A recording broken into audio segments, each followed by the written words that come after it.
वेदांत सार ग्रंथ में पेज नंबर 78 पेज के ऊपर संस्कृत पंक्तियां देखिए। अत्र अपि अखिल सूक्ष्म शरीराम एक बुद्धि विषयतया वनवत् जलाशयवत् वा समष्टि अनेक बुद्धि विषयतया वृक्षवत् जलवत् वा व्यष्टि अपि भवति। ठीक है, तो बात यह चल रही है कि आकाश, वायु, अग्नि, जल और पृथ्वी, इन 5 महाभूतों की उत्पत्ति बताई थी। ठीक है, और जब ये पंच महाभूत उत्पन्न होते हैं तब उस समय वे अपंचीकृत अवस्था में रहते हैं, उनका पंचीकरण नहीं हुआ रहता है। उनको सूक्ष्म भूत भी कहते हैं, उनको तन्मात्रा भी कहते हैं। और ऐसे उन सूक्ष्म भूतों से समष्टि शरीर की उत्पत्ति होती है और स्थूल भूतादिकों की उत्पत्ति होती है। तो उसमें से प्रथम सूक्ष्म शरीरों की उत्पत्ति उन अपंचकृत पंचमहाभूतों से कैसी होती है, इसकी प्रक्रिया कल बताई थी। क्या कि सूक्ष्म शरीर के अंतर्गत जो 17 तत्व है उनकी उत्पत्ति उन अपंचकृत पंचमहाभूतों से होती है, अर्थात सूक्ष्म शरीर की उत्पत्ति होती है। क्योंकि सूक्ष्म शरीर के अंतर्गत 5 ज्ञानेंद्रिय, 5 कर्मेंद्रिय, 5 प्राण, बुद्धि और मन इतने आते हैं। और इस सूक्ष्म शरीर के अंतर्गत 3 कोश भी है, विज्ञानमय कोश, मनोमय कोश और प्राणमय कोश। उसमें विज्ञानमय कोश ज्ञान शक्ति वाला है और कर्ता रूप है। मनोमय कोश इच्छा शक्ति वाला है और करण स्वरूप है। और प्राणमय कोश क्या क्रिया शक्ति वाला है और कार्य रूप है। इन बातों का भी विवेचन किया। और फिर अभी उस सूक्ष्म प्रपंच क्या होता है, कैसा कैसा क्या होता है, उसका निरूपण करना है। जब इस प्रकार से सूक्ष्म शरीरों की उत्पत्ति और सूक्ष्म प्रपंच का निरूपण समाप्त होगा तब उन अपंचीकृत पंच महाभूतों से स्थूल भूतों की उत्पत्ति कैसी होती है, फिर स्थूल प्रपंच कैसा उत्पन्न होता है, वो विवेचन बाद में किया जाएगा। अब पहले सूक्ष्म प्रपंच का निरूपण कर रहे हैं। लग गया जी? तो आइए पंक्तियों को देखिए। अत्र मिल गया पंक्ति। तो ये अत्र मतलब इस सूक्ष्म शरीर के बारे में क्या जी, तो कभी कभी एक वचन का प्रयोग होता है और कभी बहुवचन का भी प्रयोग होता है। जिस प्रकार अज्ञान रूप उपाधि माया, उसमें उसके बारे में कभी एक वचन का प्रयोग होता है, अजाम, एकाम, लोहित, शुक्ल, कृष्णाम इत्यादि। और कहीं कहीं पर बहुवचन का भी प्रयोग होता है। उदाहरण इंद्रो माया भी पुरुरूपयते, तो माया भी बहुवचन हुआ। उस प्रकार वहां पर जैसी एक वचन की और बहुवचन की संगति लगाई है, उस प्रकार सूक्ष्म शरीर के बारे में भी कभी कई स्थल पर एक वचन का प्रयोग होता है और कई जगह बहुवचन का भी प्रयोग देखने को मिलता है। तो फिर उनकी संगति कैसी लगाएंगे? इसका मतलब सूक्ष्म शरीर एक भी है और अनेक भी है। तो बोलोगे दोनों विरोधी, ऐसा कैसा? तो समुदाय की दृष्टि से वो एक है। जैसे अनेक पेड़ होने पर भी समूह की दृष्टि से देखेंगे तो वनम एक वचन का प्रयोग हो जाता है।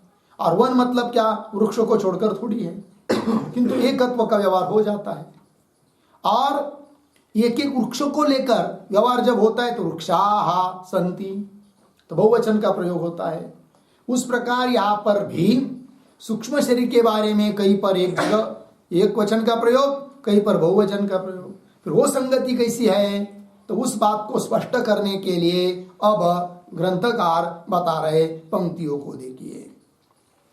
अत्रापि अखिल सूक्ष्म शरीरम, अखिल अखिल संपूर्ण, यावत जितने भी सूक्ष्म शरीर है, जितने भी जीव और उनके जितने भी सूक्ष्म शरीर है, है कि नहीं, अखिल सूक्ष्म शरीरम एक बुद्धि विषयतया, जब वो एक बुद्धि के विषय होते, एकम, इस प्रकार एकत्व बुद्धि के विषय होते, तब वनवत दृष्टांत, जलाशयवत एक दूसरा दृष्टांत।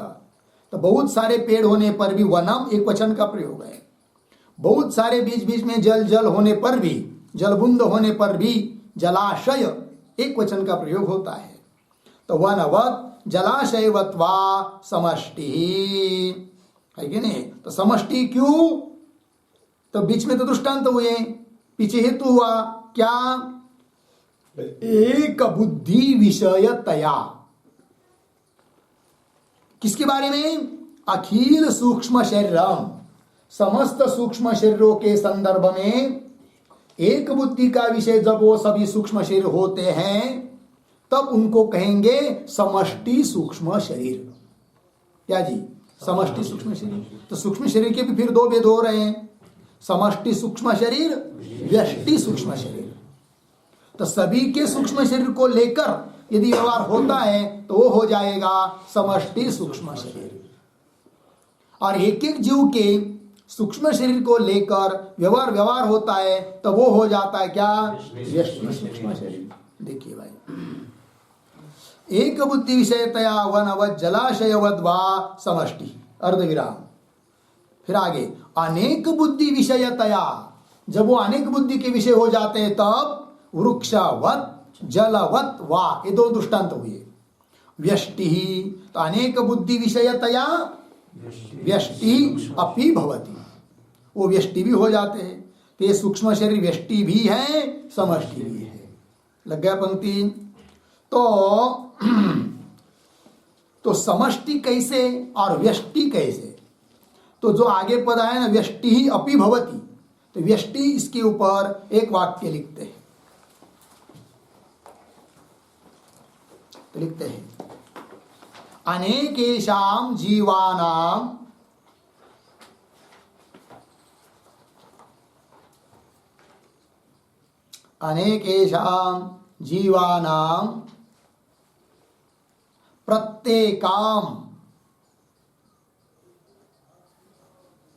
प्रत्येकं स्वस्वलिंग शरीरस्य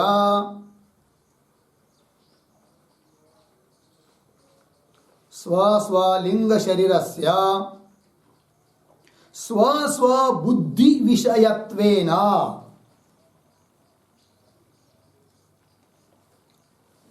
स्वस्वबुद्धि विषयत्वेन अनेक बुद्धि विषयतया,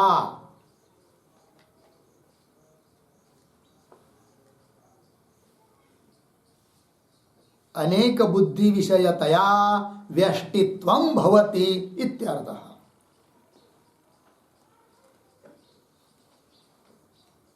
व्यष्टित्वं भवति इत्यर्थः।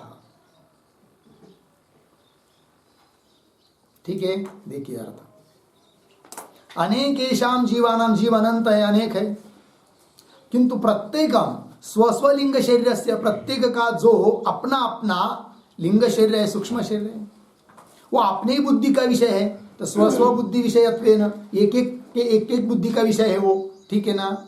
मेरा आँख, मेरा कान, मेरा बोलते कि नहीं, एक एक बुद्धि का विषय हो रहा है वो। तो स्वस्व बुद्धि विषयत्वेन, ठीक है ना।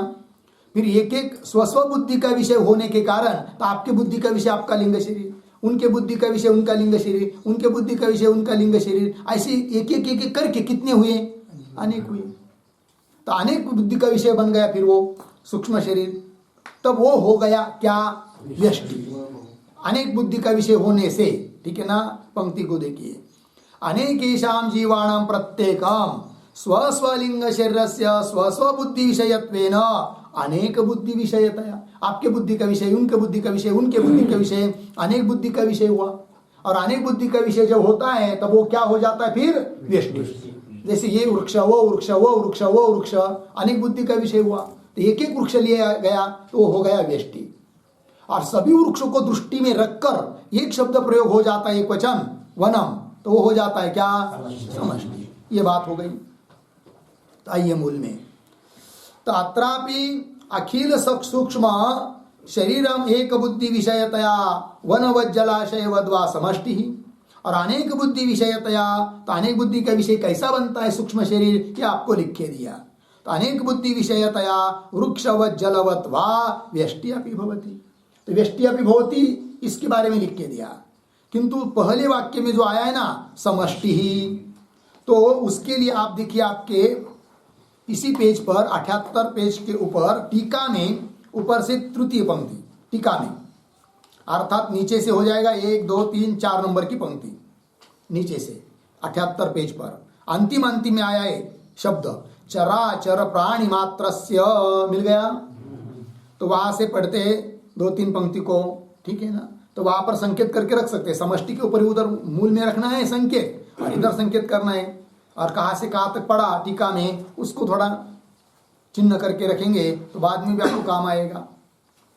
तो पंक्ति को पढ़ता हूं, चराचर प्राणी मात्रस्य यावन्ति अनंतानि सूक्ष्म शरीराणि सन्ति। ठीक है ना? चराचर जितने भी प्राणी मात्र है, कोई प्राणी चर है तो कोई अचर है। चर में जैसे हम लोग, पशु पक्षी, ये सब चर है, चलने वाले हैं। अचर जो एक ही जगह पर रहता है, हिलटाल इधर उधर नहीं जा सकता है, ऐसा कौन? वनस्पति, वृक्ष वगैरह, पेड़ पौधे, ये तिनका, गाड़ी और ये भी बहुत योनि उनमें भी, ठीक है ना?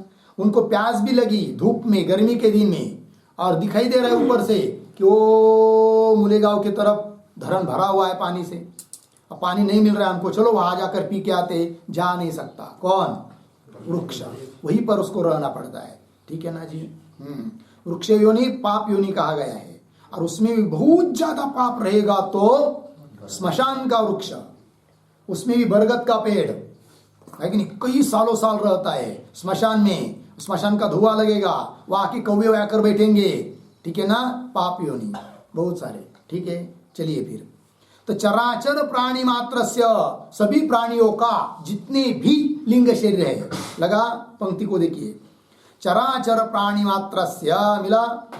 यावन्ति अनंतानि, जितने अनंत सूक्ष्म शरीर है अर्थात लिंग शरीर है, संति तेषाम सर्वेषाम सूक्ष्म शरीराणाम, उन सभी सूक्ष्म शरीरों का एक अभिमान धारण करने वाला है, जिसका नाम है सूत्रात्मा किंवा हिरण्यगर्भ। ठीक है?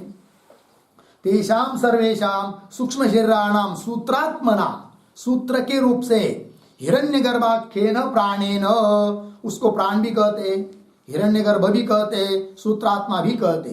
क्यों उनके अलग अलग नाम है वो आएगा इसी पाठ में आगे।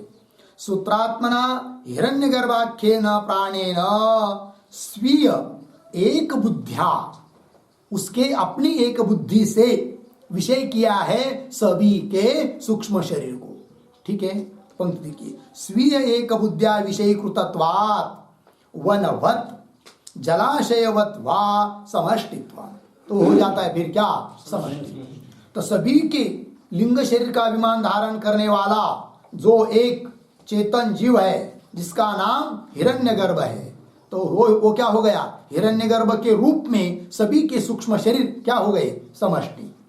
और एक एक जीव का एक एक सूक्ष्म शरीर को लेकर बोलेंगे तो हो जाता है क्या? व्यष्टि। तो व्यष्टि और समष्टि समझ में आया? आइए फिर आगे मूल में चलते हैं। तो अनेक बुद्धि विषयतया वृक्षवत जलवत वा व्यष्टि अपि भवति। होगा इतना? अब आगे, एतत् समष्टि उपहितम चैतन्यम सूत्रात्मा हिरण्यगर्भ प्राण च इति उच्यते। क्यों? सर्वत्र अनुस्यूतत्वात् ज्ञान इच्छा क्रिया शक्ति मत उपहितत्वाच्च। ठीक है, आइए अब क्या कौन सी बात बताई जा रही है? अभी तक तो बताया समष्टि, सूक्ष्म शरीरों की समष्टि और सूक्ष्म शरीरों की व्यष्टि। फिर एतत् यहाँ से लेकर जो पढ़ा तो उसमें कौन बात बताई जा रही है? उस एतत् समष्टि इत्यादि जो पंक्ति है ना, उसके पूर्व में एक वाक्य लिखते हैं अवतरणिका के रूप में, तो पता चलता है कौन बात कही जा रही है। लिखेंगे उक्त समष्ट्यावच्छिन्न चैतन्यस्य,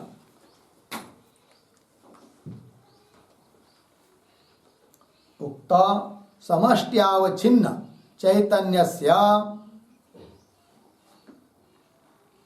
चैतन्यस्य सूत्रात्मत्वादि संज्ञा, संज्ञाम, सूत्रात्मत्वादि संज्ञाम, संज्ञाम दर्शयति एतत् इति।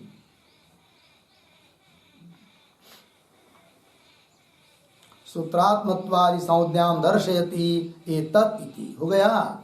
देखो भाई अर्थ, उक्त समष्टि अवच्छिन्न चैतन्य से, ऊपर बताया सूक्ष्म शरीरों की समष्टि और सूक्ष्म शरीरों की व्यष्टि। तो समष्टि अवच्छिन्न जो चैतन्य है, अब उस चैतन्य को सूत्रात्मा आदि कहते हैं। तो सूत्रात्मा आदि संज्ञा क्यों उसको प्राप्त होती है, इस बात को दिखा रहे ग्रंथकार एतत् इत्यादि पंक्ति के द्वारा।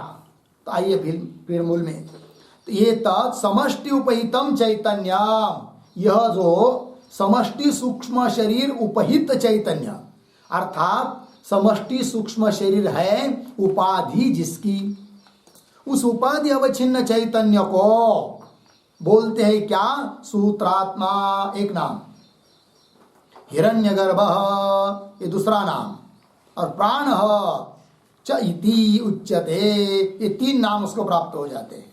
कोई कहीं पर उसको सूत्रात्मा शब्द से उल्लेख होता है, कहीं पर उसका हिरण्यगर्भ नाम से उल्लेख होता है, और कहीं पर केवल प्राण इस शब्द से उसका उल्लेख होता है। किसका? समष्टि सूक्ष्म शरीर उपहित चैतन्य का। लग गया जी। अब बोलेंगे क्यों ऐसा प्रयोग होता है अलग अलग नाम का? हेतु क्या दे रहे? सर्वत्र अनुस्यूतत्वात् एक हेतु, और ज्ञान इच्छा क्रिया शक्ति मत उपहितत्वाच्च ये दूसरा हेतु है। ठीक है ना? तो देखते एक एक का विचार करते हैं। तो सूत्रात्मा, ये जो पंक्ति है कि नहीं, सूत्रात्मा हिरण्यगर्भ प्राण इत्यादि, तो आपके पुस्तक में 79 पेज पर ऊपर से 1 2 3 4 5 पांचवी पंक्ति में आइए, 79 पेज पर आया, मिला, बीच में आया है अर्थात। ठीक है ना जी?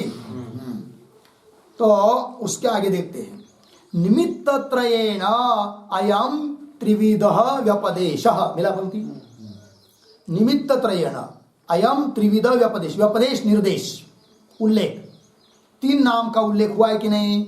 कौन कौन? सूत्रात्मा, हिरण्यगर्भ, प्राण। तो ये जो तीन रूप से व्यपदेश हुआ है उसके लिए निमित्त भी तीन है, अलग अलग निमित्त है। तो कौन कैसा, आगे की पंक्ति को देखेंगे। सर्वत्र अनुस्यूतत्वात् सूत्रात्मा, तो वहां पर मूल में सर्वत्र अनुस्यूतत्वात् हेतु दिया है कि नहीं? इस हेतु के कारण उस समष्टि उपहित चैतन्य को नाम आ जाता है क्या? सूत्रात्मा। सर्वत्र अनुस्यूतत्वात्, सभी जगह वो अनुस्यूत है, अनुगत है कि नहीं? पिरोया हुआ है। ठीक है ना? कैसे? उदाहरण, जैसे माला है, फूलों की माला बनी है, पुष्पों की, उसमें अनेक प्रकार के पुष्प है, झेंडू है, गुलाब है कि नहीं, चमेली है, चाफा है, ठीक। किंतु उन सभी फूलों में अनुस्यूत अनुगत एक वस्तु है, वो है धागा, डोरा, अतः उसको कहते सूत्र। क्या कहते हैं? क्यों? सभी में अनुस्यूत होने के कारण उसका नाम सूत्र। उसी प्रकार यह जो हिरण्यगर्भ है, समष्टि लिंग शरीरों का अभिमानी, वह भी सभी चर अचर में अनुगत है, अनुस्यूत है, इसलिए उसका नाम हो जाता है क्या? सूत्रात्मा। तो सूत्रात्मा उसका नाम होने का कारण क्या? सर्वत्र अनुस्यूतत्वात्। ठीक है, आइए मूल में, टीका में, सर्वत्र अनुस्यूतत्वात् सूत्रात्मा, लग गए पंक्ति, आगे, ज्ञान शक्ति मत अंतकरण उपहितत्वात् हिरण्यगर्भ, क्रिया शक्ति मत आदिदैवत प्राण रूपत्वात् प्राण। यहां तक हो गया ना जी? चलिए, तो मूल में दूसरा हेतु दिया है। मूल में क्या हेतु दिया है दूसरा? ज्ञान इच्छा क्रिया शक्ति मत उपहितत्वात्। फिर उसका भी विभाग करके स्पष्ट कर दिया टीकाकार ने। क्या? तो ज्ञान शक्ति मत अलग कर लेंगे, ठीक है ना? तो ज्ञान शक्ति मत अंतकरण, ज्ञान शक्ति वाला कौन है? अंतकरण। उस अंतकरण रूप उपाधि वाला होने के कारण उसका नाम आ गया क्या? हिरण्यगर्भ। हिरण्यगर्भ नाम क्यों? अंतकरण उपाधि वाला होने के कारण। अंतकरण कैसा है? ज्ञान शक्ति वाला है। तो ज्ञान शक्ति वाला जो अंतकरण, उस अंतकरण उपाधि से युक्त होने के कारण उसका नाम हिरण्यगर्भ। फिर आगे क्रिया शक्ति मत, ठीक है ना? क्रिया और इच्छा दोनों को लेंगे। तो क्रिया शक्ति वाला जो आदिदैवत प्राण है, आदिदैवत प्राण स्वरूप होने के कारण वो प्राण, आदिदैवत अध्यात्म, दो चीज होती है। हम लोगों के शरीर में विद्यमान जो प्राण है उसका नाम है अध्यात्म। अध्यात्म मतलब शरीर के भीतर रहने वाला, और आदिदैवत मतलब देवताओं के संबंधी, समष्टि के संबंधी जो वायु विशेष, उसको कहते हैं क्या? आदिदैवत। चलिए, तो क्रिया शक्ति वाला आदिदैवत जो प्राण, अध्यात्म प्राण नहीं, आदिदैवत प्राण, ऐसा आदिदैवत प्राण रूप होने के कारण उसे, उसको प्राण इस शब्द से भी बोलते हैं। तो तीन संज्ञा हो गई। नंबर 1 सूत्रात्मा, नंबर 2 हिरण्यगर्भ, और नंबर 3 प्राण। मिल गए पंक्ति? आइए मूल में। तो एतत् समष्टि उपहितम चैतन्यम सूत्रात्मा हिरण्यगर्भ प्राण च इति उच्यते। उसके लिए हेतु दिया जा रहा है मूल में ही, सर्वत्र अनुस्यूतत्वात् ज्ञान इच्छा क्रिया शक्ति मत उपहितत्वाच्च। हो गया ना? तो इसमें जो आया है कि नहीं अंतिम में, ज्ञान इच्छा क्रिया शक्ति मत उपहितत्वाच्च, उस पर एक छोटा वाक्य लिखते हैं। ज्ञान इच्छा, ज्ञान इच्छा क्रिया शक्ति मत, क्रिया शक्ति मत कोशत्रय उपाध्यवच्छिन्नत्वात्, कोशत्रय उपाध्यवच्छिन्नत्वात् इत्यर्थः। कोशत्रय उपाध्यवच्छिन्नत्वात् इत्यर्थः। ठीक है, मतलब जो हेतु दिया है कि नहीं आगे वाला, उसके लिए पर्यायवाची शब्द दे दिया आपको। मूल में जो शब्द आया है ज्ञान इच्छा क्रिया शक्ति मत उपहितत्वात्, उसके लिए पर्यायवाची बन गया ज्ञान इच्छा क्रिया शक्ति वाले जो कोशत्रय, तीन कोश, तीन शक्ति वाले हैं, तो कोशत्रय रूप जो उपाधि से अवच्छिन्न होने के कारण उसको बोलते हैं क्या? हिरण्यगर्भ प्राण इत्यादि। आइए फिर मूल में, सर्वत्र अनुस्यूतत्वात् ज्ञान इच्छा क्रिया शक्ति मत उपहितत्वाच्च। हो गया जी। आगे अस्य एषा समष्टिः स्थूल प्रपंचापेक्षया सूक्ष्मत्वात् सूक्ष्म शरीरम विज्ञानमयादि कोशत्रयम् जगत वासनामयत्वात् स्वप्नः अतः एव स्थूल प्रपंच लय स्थानम इति च उच्यते। मिल गया? अब क्या बताया जा रहा है भाई? तो जहां से हमने आरंभ किया अस्य एषा मिला, उस अस्य के पूर्व में एक छोटा वाक्य अवतरणी का। विज्ञानमयादि कोशत्रयस्य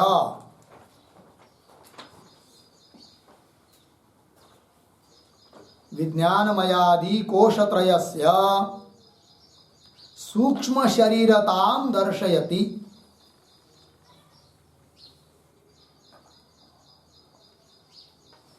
सूक्ष्म शरीरतां दर्शयति अस्य इति। हो गया ना? देखो भाई अर्थ। तो विज्ञानमय आदि कोशत्रय, विज्ञानमय, मनोमय, प्राणमय। तो विज्ञानमय आदि कोशत्रय से वो 3 कोश सूक्ष्म शरीर स्वरूप है, इस बात को दिखा रहे हैं, स्पष्ट कर रहे हैं। आइए मूल में, अस्य एषा समष्टि ही, अस्य, अस्य, हाँ, अस्य शब्द का अर्थ लिखिए हिरण्यगर्भस्य।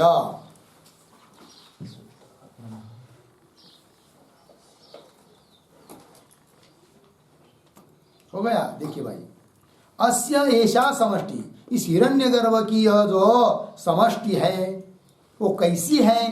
तो देखिए क्या कहते उसको समष्टि, स्थूल प्रपंचापेक्षया सूक्ष्मत्वात् सूक्ष्म शरीरम। तो सूक्ष्म शरीरम के ऊपर अधोरेखा कीजिए, सूक्ष्म शरीरम के ऊपर नीचे अधोरेखा किया। आगे चलिए, विज्ञानमयादि कोशत्रयम, इसके नीचे भी अधोरेखा। इतना हुआ। आगे बढ़ता हूं। जागृत वासनामयत्वात् स्वप्न, स्वप्न, इस शब्द के नीचे, स्वप्न शब्द के नीचे अधोरेखा। फिर आगे चलिए, अतएव स्थूल प्रपंच लय स्थानम इति च उच्यते, ऐसा आया है ना? उसमें से स्थूल प्रपंच लय स्थानम, इसके नीचे अधोरेखा, स्थूल प्रपंच लय स्थानम, इसके नीचे। हो गया ना? 4 जगह हुआ। आइए आगे, इति च उच्यते, उच्यते मिला, हाँ, तो उच्यते को पकड़ना है और शुरू में आइए फिर, अस्य एषा समष्टि ही मिला, तो अस्य हिरण्यगर्भस्य, हिरण्यगर्भ की यह समष्टि, इतना हुआ। तो अस्य एषा समष्टि ही उच्यते, अंतिम का क्रियापद मिला। इस हिरण्यगर्भ के समष्टि को बोलते हैं, क्या बोलते हैं? तो 4 जगह अधोरेखा किया है, तो एक एक को जोड़ते जाएंगे। तो अस्य एषा समष्टि ही सूक्ष्म शरीरम उच्यते, एक। पुनः अस्य एषा समष्टि ही विज्ञानमयादि कोशत्रयम उच्यते। पुनः अस्य एषा समष्टि ही स्वप्नः उच्यते, स्वप्न इति उच्यते। और एक बार, अस्य एषा समष्टि ही, हाँ, अस्य एषा समष्टि स्थूल प्रपंच लय स्थानम इति उच्यते। अर्थात हिरण्यगर्भ की समष्टि को सूक्ष्म शरीर भी बोलते हैं, विज्ञानमयादि कोशत्रय भी बोलते हैं, और स्थूल प्रपंच लय का स्थान भी बोलते हैं, और इसको स्वप्न भी बोलते हैं। किसको? हिरण्यगर्भ के समष्टि को। लग गया? अब जानना यह है कि उस हिरण्यगर्भ के समष्टि को सूक्ष्म शरीर क्यों बोलते हैं, विज्ञानमयादि कोशत्रय क्यों बोलते हैं, उसको स्वप्न क्यों बोलते हैं, और स्थूल प्रपंच का लय स्थान भी वो है, ऐसा क्यों बोलते हैं? बात समझ में आ रही कि नहीं? तो आइए फिर एक एक का हेतु दिया जा रहा है। तो अस्य एषा समष्टि सूक्ष्म शरीरम उच्यते, पहला वाक्य। तो क्यों सूक्ष्म शरीर बोलते हैं उसको? तो सूक्ष्म शरीरम के पूर्व में हेतु दिया है, क्या? स्थूल प्रपंचापेक्षया सूक्ष्मत्वात्। हिरण्यगर्भ की जो समष्टि है वो स्थूल प्रपंच की अपेक्षा सूक्ष्म है। स्थूल प्रपंच मतलब क्या? भूतों का पंचीकरण होने के बाद जो हम लोगों को दिखाई दे रहा है जगत, ये हुआ क्या? स्थूल प्रपंच। किंतु यह उत्पन्न होने के पहले जो हिरण्यगर्भ अवस्था में है वो है क्या? सूक्ष्म प्रपंच, सूक्ष्म शरीर। ठीक है ना जी। तो स्थूल की अपेक्षा वो सूक्ष्म है, इसलिए उसको सूक्ष्म कहते हैं, सूक्ष्म शरीर कहते हैं। वही स्थूल प्रपंचापेक्षया सूक्ष्मत्वात् सूक्ष्म शरीर मुच्यते। ये बात लग गई। चलिए, तो विज्ञानमय आदि कोशत्रयम ये भी कहते हैं उसको, हिरण्यगर्भ के समष्टि को। क्यों? कि उसके समष्टि सूक्ष्म शरीर के अंतर्गत 3 कोश हैं। क्योंकि एक एक व्यष्टि सूक्ष्म शरीर में 3 कोश बताए कि नहीं? कल एक एक जीव का जो व्यष्टि शरीर सूक्ष्म शरीर है उसमें 3 कोश है, और सभी जीवों का क्या सूक्ष्म शरीर मिलकर ही बन जाती है क्या? समष्टि। अर्थात समष्टि में भी आ गए कौन? 3 कोश। अतः उस समष्टि को क्या बोलते हैं? विज्ञानमय आदि कोशत्रय यह भी बोलते हैं। इतना लगा। आगे चलिए, फिर आगे का वाक्य है क्या? अस्येषा समष्टि स्वप्न इति उच्यते। इसको स्वप्न भी कहते हैं। क्यों स्वप्न कहते भाई? तो बीच में हेतु दे रहे, जगत वासनामयत्वात्, जागृत वासनामयत्वात् स्वप्न। जागृत कालीन जैसे हम लोगों का स्वप्न होता है कि नहीं, तो जागृत कालीन जो वासना संस्कार है कि नहीं, उस संस्कार स्वरूप ही होता है कौन? स्वप्न। तो जैसे हम लोगों का जागृत वासनामय होने के कारण स्वप्न होता है, उसी प्रकार स्थूल प्रपंच जो है उसकी पूर्व भूमि वो हिरण्यगर्भ का समष्टि सूक्ष्म शरीर है। अतः जागृत की वासना स्वरूप है, अतः उसको कह दिया जाता है क्या? स्वप्न। ठीक है, तो क्या लिखा है? जागृत वासनामयत्वात् स्वप्न। तो जागृत वासनामयत्वात् यह जो पद आया है उसके ऊपर एक छोटा सा वाक्य लिखते हैं, टिप्पणी लिखेंगे। विराट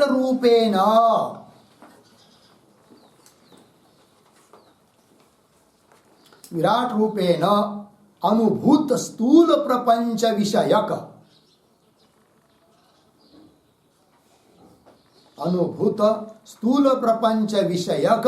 वासनामयत्वात्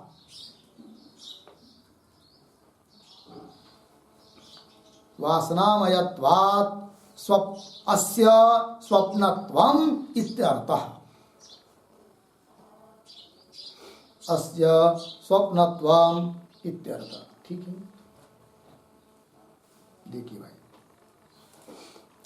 तो हम लोग जागृत का जो अनुभव कर रहे हैं वो विश्व रूप से, क्योंकि हम लोगों का व्यष्टि जो स्थूल शरीर है उसका अभिमान धारण करने वाला जो होता है उसको कहते विश्व।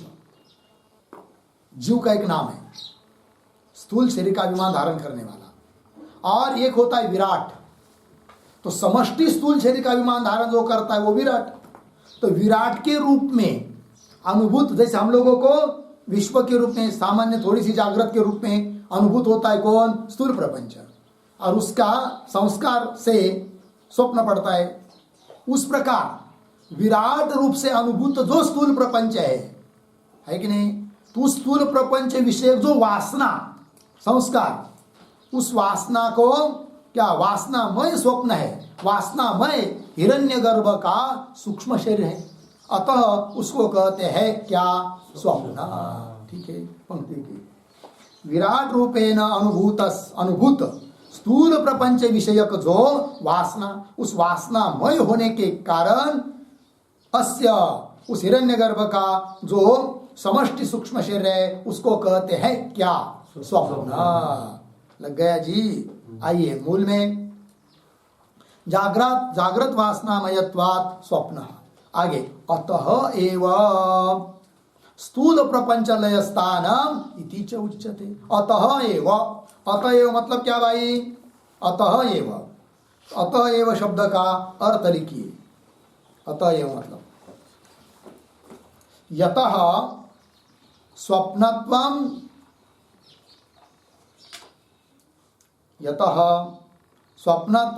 सूक्ष्मत्वं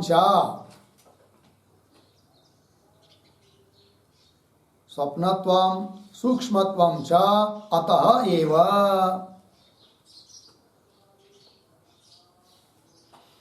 अतएव मतलब जिस कारण से कि वह स्वप्नमय है और सूक्ष्म रूप है, इसलिए ही क्या अतएव स्थूल प्रपंच लय स्थान, स्थूल प्रपंच का लय का स्थान है कौन?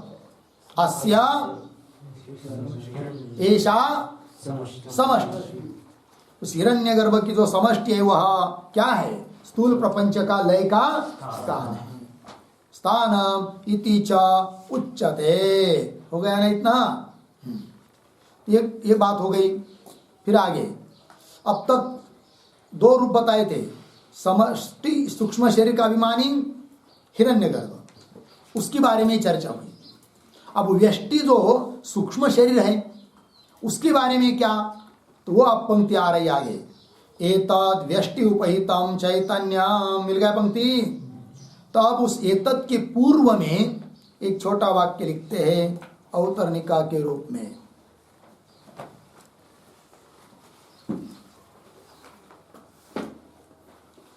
हो गया ना? चलिए भाई लिखिए। वाक्य लिखने की जरूरत नहीं है, इधर पेज नंबर 79 पर देखिए। 79 पेज पर मिला, ऊपर से पंक्ति नंबर 1 2 3 4 5 6 7 8 9 10 11, संस्कृत टीका में 11वीं पंक्ति। एक शब्द छोड़कर आया है क्या? विज्ञानमयादि मिला, उसको देखिए। दो पंक्ति पढ़ते हैं। विज्ञानमयादि समष्टि उपाद्यावच्छिन्न चैतन्यस्य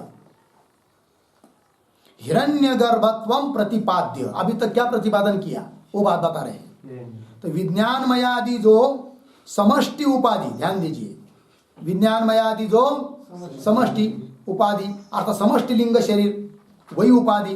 तो विज्ञानमयादि समष्टि उपाधि अवच्छिन्न चैतन्य कौन? हिरण्यगर्भ। उपाधि अवच्छिन्न चैतन्य से हिरण्यगर्भत्वम, वो हिरण्यगर्भ है, ऐसा प्रतिपादन किया। और उसका प्रतिपादन करके अब इदानीम संप्रति, इदानीम अधुना क्या? विज्ञानमयादि व्यष्टि उपाधि अवच्छिन्न चैतन्यस्य, एक एक का सूक्ष्म शरीर व्यष्टि उपाधि अवच्छिन्न चैतन्यस्य तेजसत्वं निरूपयति।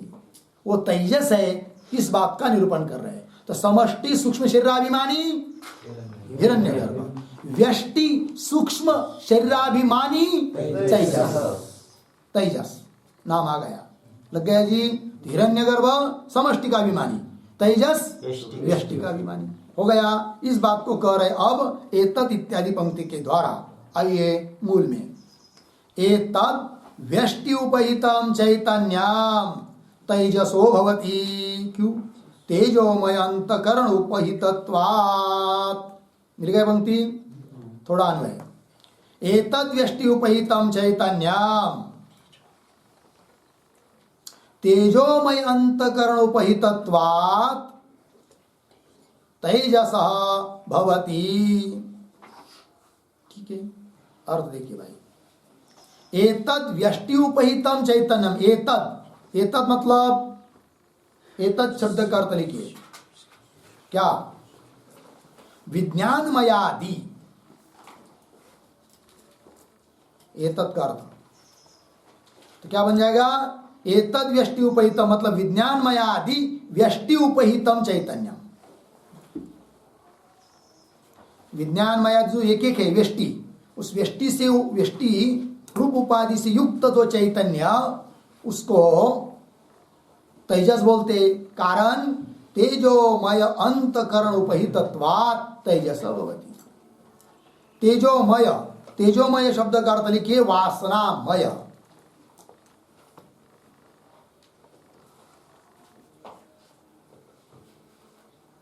तो तेजोमय अंतकरण वासनामय अंतकरण उपाधि वाला है, होने से उसको कहते हैं क्या?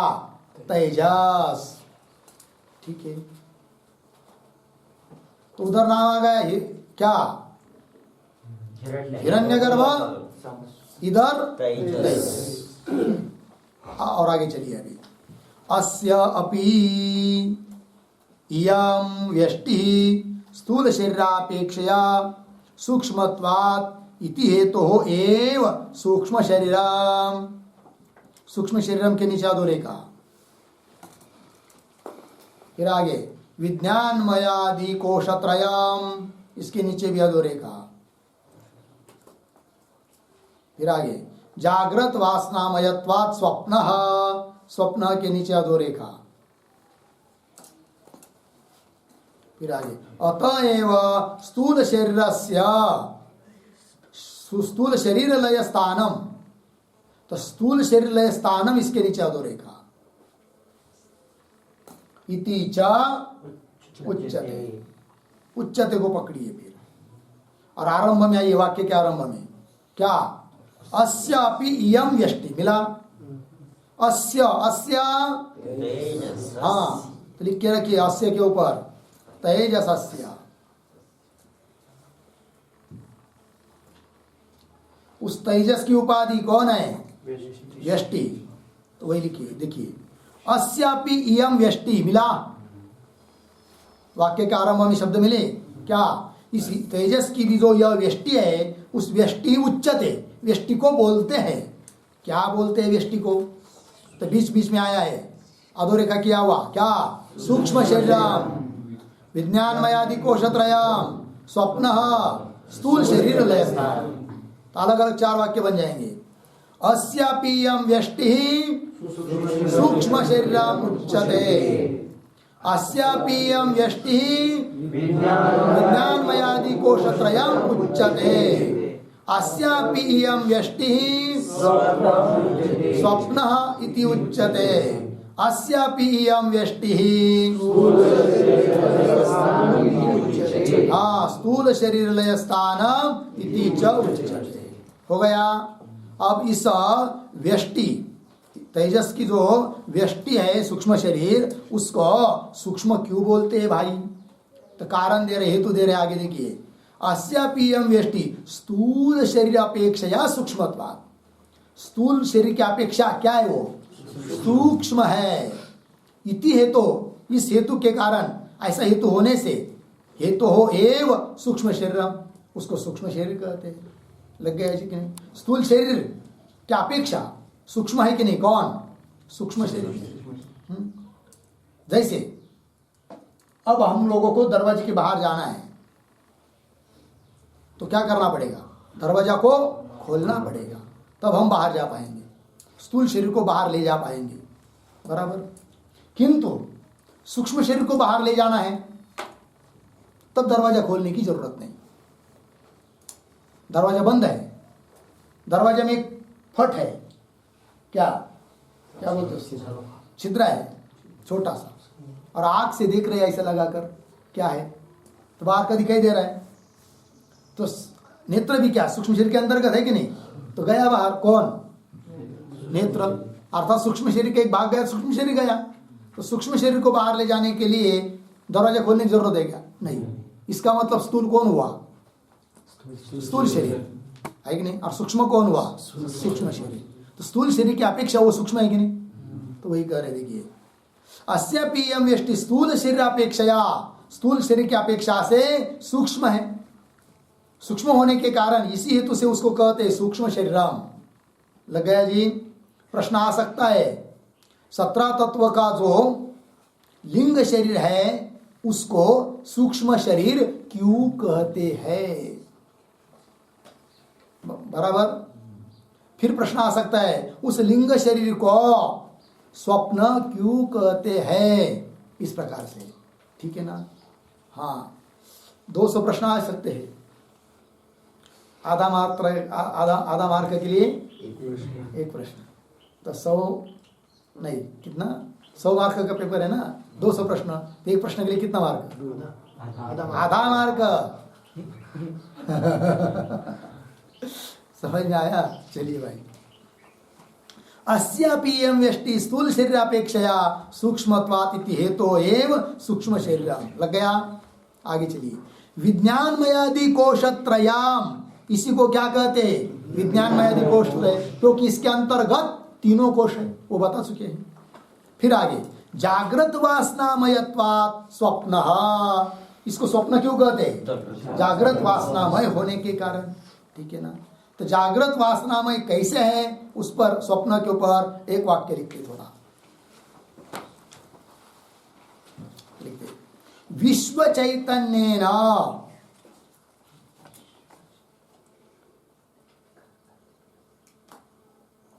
विश्व चैतन्येन अनुभूत स्थूल शरीर विषयक, अनुभूत स्थूल शरीर विषयक वासनामयत्वात्,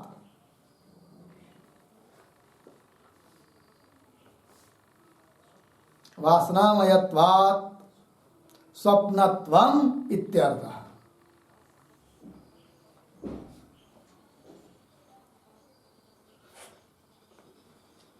हो गया?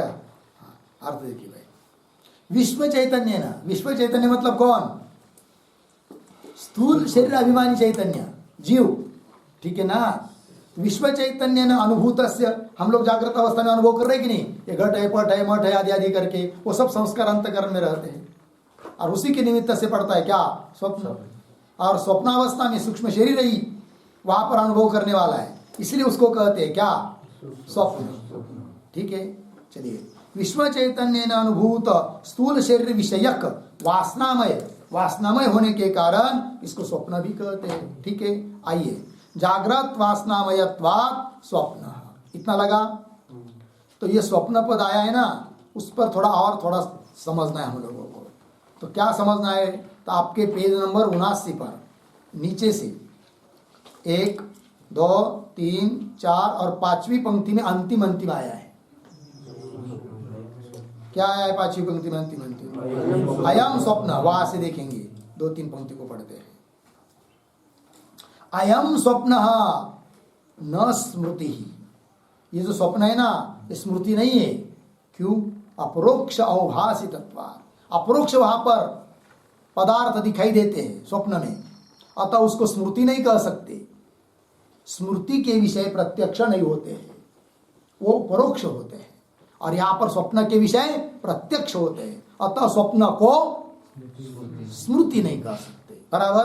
पंक्ति देखिए, अयम स्वप्न न स्मृति अपरोक्ष अवभासितत्वात् नापि प्रत्यक्ष प्रमा। अच्छा, वो प्रत्यक्ष प्रमा मान लो, फिर स्वप्न पदार्थ के ज्ञान को नहीं कह सकते। नापि प्रत्यक्ष प्रमा, क्यों? संप्रयोगादि अभावात्, उसका संप्रयोग नहीं कर सकते। प्रयोग, स्वप्न में कुछ दिखाई दिया, फल खा सकते हैं क्या? जागृत में आकर खा सकते हैं क्या? नहीं खा सकते। संप्रयोगादि अभावात्, अर्थात उसके बाद होता है, इसलिए उसको प्रत्यक्ष प्रमा नहीं कहते हैं। अच्छा, न च सुषुप्ति स्पष्टम विषयानुभवात्, बोलेंगे भाई उसको सुषुप्ति को, फिर स्वप्न को, तो कर रहे न च सुषुप्ति अर्धविराम, न च सुषुप्ति अर्धविराम, मतलब यह स्वप्न सुषुप्ति भी नहीं है। क्यों? स्पष्टम विषयानुभव, स्पष्ट वहां पर विषयों का क्या होता है? अनुभव होता है। सुषुप्ति में जिन पदार्थों का अनुभव होता है वह स्पष्ट नहीं है। सुषुप्ति में 2 ही पदार्थ का अनुभव होता है, एक तो सुख और दूसरा अज्ञान, किंतु स्पष्ट रूप से नहीं है। और स्वप्न के पदार्थ स्पष्ट है, अतः स्वप्न के पदार्थ को सुषुप्ति भी नहीं कह सकते, न स्मृति कह सकते हैं, न तो प्रमा मतलब जागृत नहीं कह सकते हैं, और न स्मृति कह सकते हैं स्वप्न पदार्थ को, न उसको प्रत्यक्ष प्रमा अर्थात जागृत नहीं कह सकते हैं, और उसको सुषुप्ति भी नहीं कह सकते, है कि नहीं? उसको प्रत्यक्ष प्रमा भी नहीं कह सकते। फिर आगे और स्पष्ट करने के लिए कह रहे हैं, नापि जागृत्यम, प्रमा नहीं है ना वो प्रत्यक्ष प्रमा, तो वो तो ठीक है, प्रमा नहीं है, जागृत भी नहीं है, और स्पष्ट कर रहे हैं नापि जागृतम। क्यों? तद उचित देश काल निमित्तानाम असंभवात्, जागृत पदार्थों के लिए जो उचित देश काल आदि की अपेक्षा होती है वैसा देश काल वहां पर नहीं है, अतः वह जागृत भी नहीं है, न सुषुप्ति है न स्मृति है, वो स्वतंत्र एक अवस्था है, स्वप्न अवस्था। ठीक है, नापि जागृतम तद उचित देश काल निमित्तानाम असंभवात् तस्मात् मायामय एव स्वप्न। स्वप्न क्या चीज है? मायामय है। कल्पित है, अनिर्वचनीय है। लग गया। आइए मूल में। जागृत वासनामयत्वात् स्वप्न अतएव, अतएव का वही अर्थ है जो ऊपर अतएव का अर्थ लिखा था। क्या लिखा था? यतः स्वप्नत्वम सूक्ष्मत्वम च, जिस कारण ये स्वप्न है और सूक्ष्म है, इसलिए उसको कहते हैं क्या? स्थूल शरीर का लय का स्थान। जब हम स्वप्नावस्था में जाते हैं तो स्थूल शरीर की प्रतीति होती है क्या? नहीं होती है। जैसे कि लय हो गया, ज्ञान नहीं है तो पदार्थ नहीं है, लय हो गया सूक्ष्म स्वप्न में। स्वप्न मतलब क्या? वो स्वप्न है, स्वप्न स्वरूप है। वो कौन? हिरण्य, ये सूक्ष्म शरीर। लग गए कि नहीं? चलिए। अतः एव स्थूल शरीर लय स्थानम इति च उच्यते। होगा इतना? आइए, तो यहां तक ये बात बता दी। उसको अलग अलग नाम क्यों पढ़ते? समष्टि को भी और व्यष्टि को भी। अब आगे चलिए। एतौ सूत्रात्म तैजसौ तदानीं मनोवृत्तिभिः सूक्ष्म विषयान अनुभवतः प्रमाण प्रविविक्त भुक् तैजस इत्यादि श्रुते। लग गया जी? एतौ, तो एतौ इत्यादि पंक्ति के द्वारा क्या बात कही जा रही है? ठीक है, तो एतौ के पूर्व में एक वाक्य लिखते हैं। लिखेंगे यथा पूर्वम, यथा पूर्वम प्राज्ञेश्वरौ, प्राज्ञ ईश्वर दोनों द्विवचन, रामौ की तरह, प्राज्ञेश्वरौ अज्ञान वृत्ति भी, अज्ञान वृत्ति भी सुषुप्त्यवस्थायाम,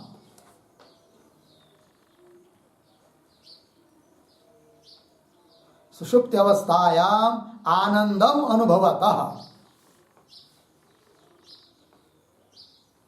आनंदम अनुभवतः तथा तथा हिरण्यगर्भ तैजसौ अपि,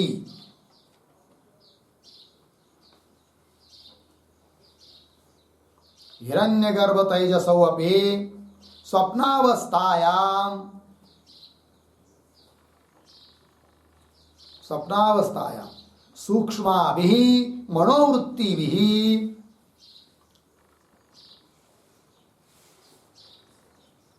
सूक्ष्माभिः मनोवृत्तिभिः वासनामयान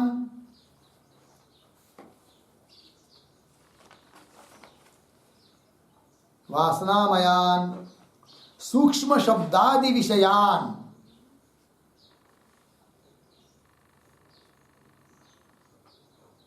सूक्ष्म शब्दादि विषयान अनुभवतः,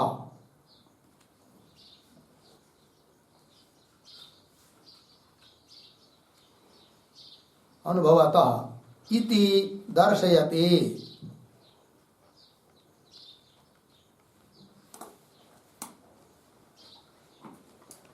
एतौ इति। ठीक है, चलिए भाई, अर्थ देखिए कि जिस प्रकार पूर्व में प्राज्ञ और ईश्वर सुषुप्ति अभिमानी जीव प्राज्ञ और इधर ईश्वर समष्टि माया उपहित चैतन्य, तो वे जैसे अज्ञान वृत्तियों के द्वारा सुषुप्ति अवस्था में आनंद का अनुभव करते बताया था, उस प्रकार हिरण्यगर्भ और तेजस ये दोनों भी, हिरण्यगर्भ समष्टि सूक्ष्म शरीराभिमानी, तेजस व्यष्टि सूक्ष्म शरीराभिमानी, ये दोनों भी स्वप्नावस्था में सूक्ष्म ऐसे मनोवृत्ति के द्वारा वासनामयान सूक्ष्म शब्दादि विषयान, वासनामयान मतलब सूक्ष्म शब्दादि विषयों को, वासनामयान विषयान अर्थात सूक्ष्म विषयान, क्योंकि वासनामय विषय मतलब अस्पष्ट विषय जो अत्यंत सूक्ष्म है, तो वासनामयान सूक्ष्म शब्दादि विषयान अनुभवतः अनुभव करते हैं। इस बात को दिखा रहे ग्रंथकार एतौ इत्यादि पंक्ति के द्वारा। आइए मूल में एतौ, एतौ सूत्रात्म तेजसौ तदानीम, मनोवृत्ति भी सूक्ष्म विषयान अनुभवतः तदानीम, तदानीम का अर्थ लिखिए स्वप्नावस्थायाम।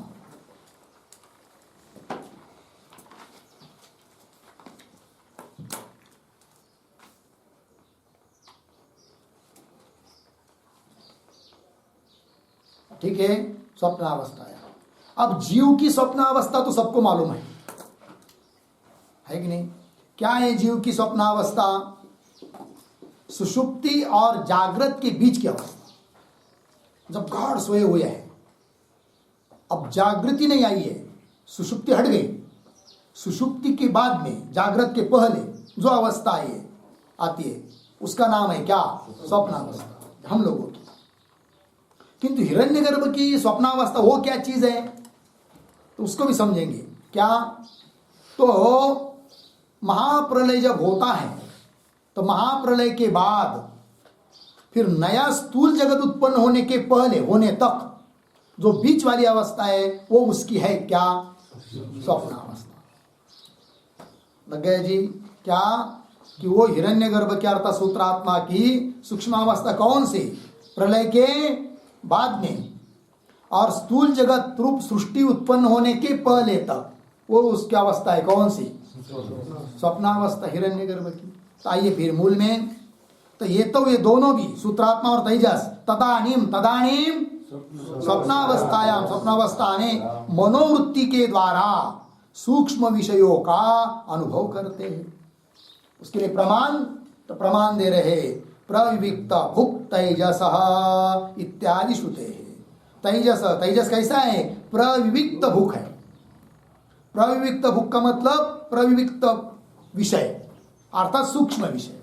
प्रविविक्त विषय मतलब जो विविक्त, स्पष्ट नहीं है, अस्पष्ट है, ऐसे जो सूक्ष्म विषय, उन सूक्ष्म विषयों का भोक्ता है कौन?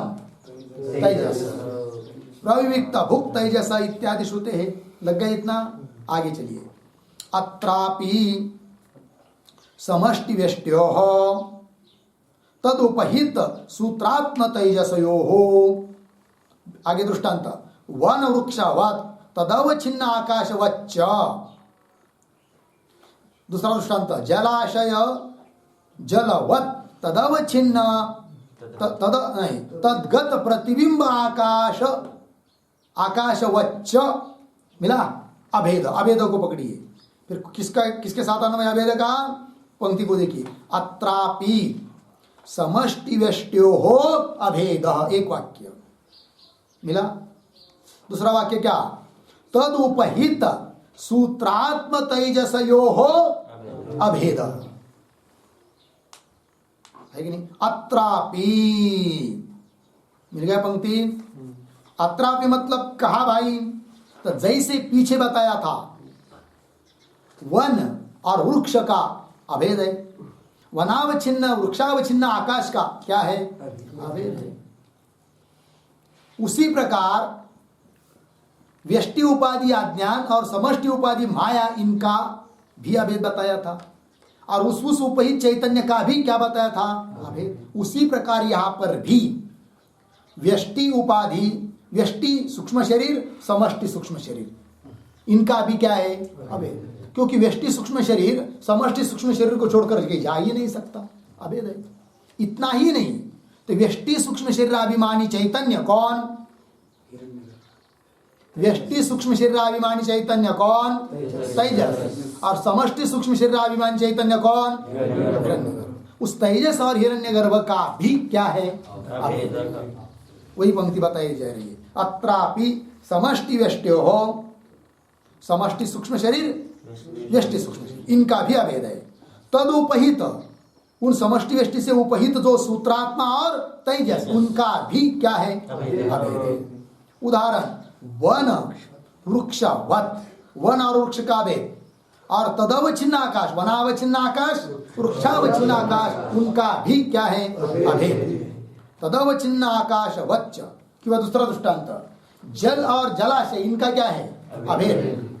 और जल में प्रतिबिंबित आकाश और जलाशय में प्रतिबिंबित आकाश, उन आकाश का भी क्या है? अभेद। तो जलाशय जलवत् तद्गत प्रतिबिंब आकाशवच्च अभेद। पंक्ति मिली। तो ये जो आया है ना अत्रापि अभेद, उस पर स्पष्ट होने के लिए एक वाक्य लिखते, एक टिप्पणी। समष्टि व्यष्टि उपाध्यो हो, समष्टि व्यष्टि उपाध्यो हो, व्यष्टि उपाध्यो हो द्विवचन। वन वृक्षवत्, वन वृक्षवत्, जलाशय जलवच्च, जलाशय जलवच्च अभेद, अभेद पूर्ण विराम। आगे उपाधि द्वयावच्छिन्न चैतन्यो हो,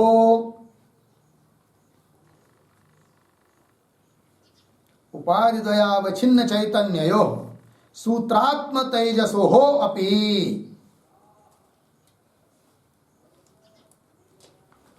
सूत्रात्म तेजसो हो अपि वन वृक्षावच्छिन्नाकाशवत्, वन वृक्षावच्छिन्नाकाशवत्, जलाशय जलगत, जलाशय जलगत प्रतिबिंबाकाशवच्च, प्रतिबिंबाकाशवच्च अभेदः इत्यर्थः।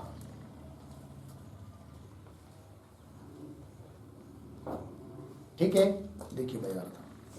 तो समष्टि व्यष्टि उपाध्यो, समष्टि उपाधि व्यष्टि उपाधीन उपाधियों का वन और वृक्ष की तरह किंवा जलाशय और जल की तरह अभेद है, एक वाक्य। और उपाधि द्वयावच्छिन्न चैतन्यों का, कौन दो चैतन्य, सूत्रात्मा और तेजस, इनका भी क्या है, अभेद। जैसे कि वन अवच्छिन्न आकाश और वृक्षावच्छिन्न आकाश का अभेद, जैसे कि जलाशय और जल में प्रतिबिंबित आकाश का क्या है, अभेद। उस प्रकार सूत्रात्मा और तेजस का भी क्या है, अभेद। हो गया। आगे चलिए, अंतिम वाक्य। एवं सूक्ष्म शरीरोत्पत्ति, इस प्रकार सूक्ष्म शरीर की उत्पत्ति, फिर सूक्ष्म शरीर, उसका व्यष्टि समष्टि, ये सब बातों का विवेचन यहाँ तक पूरा हुआ। ठीक है, आगे का विचार हम लोग कल करते हैं। ओम पूर्णमदः पूर्णमिदं पूर्णात् पूर्णमुदच्यते पूर्णस्य पूर्णमादाय पूर्णमेवावशिष्यते। ओम शांति शांति शांति।